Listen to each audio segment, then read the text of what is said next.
What if everything you thought you knew about pirates was wrong? Forget the drunk sailors' buried treasure. Talking Pirates, real pirates were far more organized, strategic, and dangerous than the myths ever showed. They followed strict codes, voted for their leaders, and challenged the most powerful empires on Earth. In this video, we're uncovering the true history of pirates beyond the legends, revealing how they rose during the Age of Empires, built hidden island strongholds, and became a major force in global power struggles at sea. From secret pirate republics to naval wars that shaped world trade, these outlaws were not just criminals, but key players in history's greatest conflicts. Stay with us as we strip away the fantasy and expose the real pirates the empires feared, erased, and later turned into mythin. By the end, you may see piracy in a completely different light. Chapter 1. The Birth of Pirates. Why piracy exploded. Piracy did not emerge from chaos or greed alone. It was born from the brutal realities of the Age of Exploration. During the 16th and 17th centuries, European empires raced to control global trade routes, exploiting sailors as disposable labor. Life aboard merchant and naval ships was harsh beyond imagination.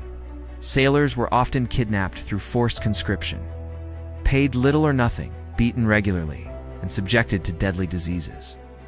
Food was rotten, water was contaminated, and survival was never guaranteed. For many sailors, piracy became an escape from oppression rather than a descent into crime. Pirates offered something radical for the time: freedom, shared wealth, and a voice. As empires expanded across the Caribbean, Indian Ocean, and Atlantic, trade ships carried gold, silver, spices, and enslaved people, making the seas incredibly profitable targets. Wars between empires also fueled piracy. Governments secretly hired privateers, legal pirates authorized to attack enemy ships. When wars ended, these men were suddenly labeled criminals, yet they already possessed ships, weapons, and experience. Rather than surrender, many turned fully pirate. This transformation blurred the line between state violence and outlaw rebellion. Pirates were not enemies of civilization, they were created by it. They thrived in the cracks of empire, exploiting corruption, weak naval enforcement, and global inequality. Piracy exploded not because of lawlessness, but because the world system itself was deeply unjust. Chapter 2. Pirate Codes. The laws of the outlaws contrary to popular belief. Pirates were not anarchic brutes operating without rules. In fact, pirate ships were among the most organized and surprisingly democratic institutions of their time. Every crew operated under a written pirate code agreed upon before setting sail. These codes outlined strict rules governing behavior, discipline, and the distribution of wealth. Captains were elected, not appointed, and could be removed if they abused power. Decisions were often made by majority vote, a revolutionary idea in an era ruled by kings. Pirates practiced a form of social equality unheard of elsewhere. Loot was divided fairly, with compensation for injuries. Losing an arm or leg meant guaranteed payment. This system protected sailors from being discarded once they were no longer useful. Discipline existed, but it was enforced collectively rather than through terror. Stealing from fellow crew members, cowardice in battle, or excessive cruelty could lead to punishment or exile. These rules created trust, unity, and efficiency. While merchant ships relied on fear, pirates relied on cooperation. This structure made pirate crews incredibly effective fighters and survivors. The pirate code wasn't just lit, was rebellion against authoritarian systems. It offered dignity to men who had none under empire. Pirates built floating societies that challenged class systems, racial hierarchies, and absolute authority, making them far more dangerous to governments than their cannons ever were. Chapter 3. Hidden Pirate Islands and Secret Strongholds. Pirates did not simply roam endlessly across the seas. They established secret strongholds that became the backbone of their power. These hidden islands functioned as safe havens, repair docks, trading hubs, and even early pirate republics. Nassau in the Bahamas became one of the most famous pirate strongholds, often called the Republic of Pirates. Here, pirates governed themselves, shared resources, and lived beyond imperial law. Tortuga, off the coast of Hispaniola, was another legendary refuge where pirates mingled with smugglers, traders, and escaped slaves. Madagascar emerged as a pirate base in the Indian Ocean, allowing pirates to raid rich trade routes between Europe and Asia. These locations were chosen carefully remote, difficult to access, and outside direct control of major navies. Pirate islands thrived economically, trading stolen goods with corrupt merchants who valued profit over legality. Entire underground economies flourished, supported by local populations who benefited from pirate protection and wealth. Governments often knew about these strongholds but struggled to destroy them due to distance, cost, and political complications.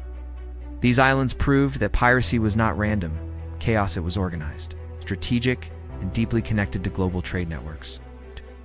Pirate strongholds were symbols of freedom and defiance, standing in direct opposition to imperial authority. Chapter 4. Pirates and the global power struggle at sea. Pirates were not just criminals. They were weapons in global power struggles. European empires, Spain, Britain, France, and the Netherlands used piracy as an unofficial tool of war. By funding or tolerating pirates, they weakened rivals without declaring open conflict. Pirate attacks disrupted trade routes, destabilized economies, and forced nations to divert massive resources into naval defense. Pirates understood global politics better than most rulers. They targeted ships strategically, attacking high-value cargo and enemy nations. Their actions reshaped naval warfare, forcing empires to modernize fleets, prove intelligence, and establish permanent naval patrols. Pirates also challenged the idea that empires controlled the seas. Their success exposed the vulnerability of global trade systems. In many cases, pirates negotiated with governors, bribed officials, or were quietly protected when useful. This hypocrisy revealed the true nature of empire. Law mattered only when it served power. Pirates thrived because they understood this reality. They exploited political rivalries and economic greed, becoming a shadow force that influenced world history far more than textbooks admit.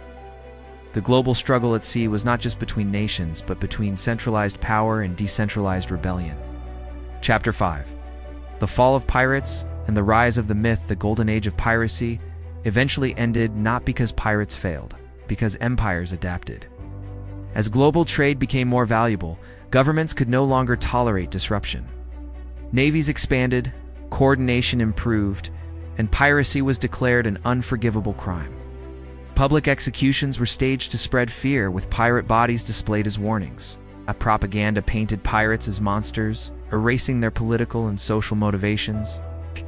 Over time, the brutal reality of piracy was replaced with romantic myths, literature, and later, Hollywood transformed pirates into caricatures, drunken adventurers chasing treasure rather than rebels challenging empire. This myth served a purpose. It stripped piracy of its revolutionary meaning. By turning pirates into fantasy, history neutralized their threat, yet traces of their legacy remain. Ideas of shared wealth, democratic leadership, and resistance to oppression echo through modern culture. Pirates were not heroes, but they were not mindless villains either. They were products of exploitation, inequality, and empire. Their true history reveals uncomfortable truths about power, freedom, and who gets to write history itself. As we reach the end of this journey beyond the myths, it becomes clear that pirates were far more complex and influential than the legends suggest. They were not just criminals chasing treasure, but skilled sailors shaped by exploitation, global empires, and brutal systems of power. Through their codes, hidden islands, and strategic role in global conflicts, pirates exposed the cracks in imperial authority and proved that control of the seas was never absolute. Their stories were later simplified, romanticized, or erased to make empire appear orderly and righteous, while rebellion was reduced to fantasy. Understanding the true history of pirates forces us to rethink who history labels as villains and who controls the narrative. If this deeper look into piracy changed the way you see the past, take a moment to like this video, share it with others who love hidden history, and subscribe to the channel for more untold stories from behind the myths. Love to hear your thoughts in the comments. Do you think pirates were rebels, criminals, or something in between? And let me know what topic you want us to uncover next, because history still has many secrets waiting to be revealed.